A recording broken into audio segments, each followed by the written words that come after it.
In today's rapidly evolving job market, educational institutions like Pure's College are embracing innovative teaching methods to prepare students for success in their careers. Through a combination of hands-on learning experiences and industry-relevant curriculum, they are equipping students with practical skills and knowledge that directly translate to the workplace. At Pure's College, hands-on learning is at the core of the educational experience. The college recognizes that practical application of knowledge is essential for developing proficiency in various fields. Through hands-on projects, labs, and workshops, students gain valuable experience in applying theoretical concepts to real-world scenarios.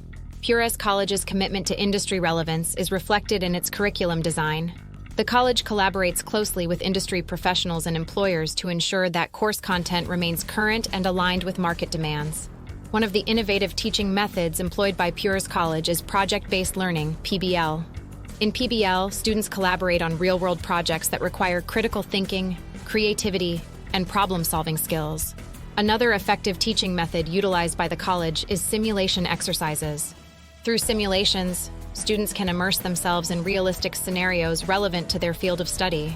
For example, nursing students may participate in simulated patient care situations, while culinary arts students may practice kitchen management in a simulated restaurant setting. Pure's College leverages partnerships with industry organizations and employers to enrich the educational experience for students. Through guest lectures, industry visits, internships, and cooperative education programs, students gain first-hand exposure to the realities of their chosen professions. By fostering strong ties with the industry, they ensure that its curriculum remains relevant and responsive to evolving workforce needs. Innovative teaching methods at Pure's College empower students to thrive in today's competitive job market. By prioritizing hands-on learning, industry relevance, project-based approaches, and strategic partnerships, they equip students with the skills, confidence, and adaptability needed to succeed in their chosen fields. Through innovative education, they are shaping the next generation of professionals who are ready to make meaningful contributions to their industries and communities.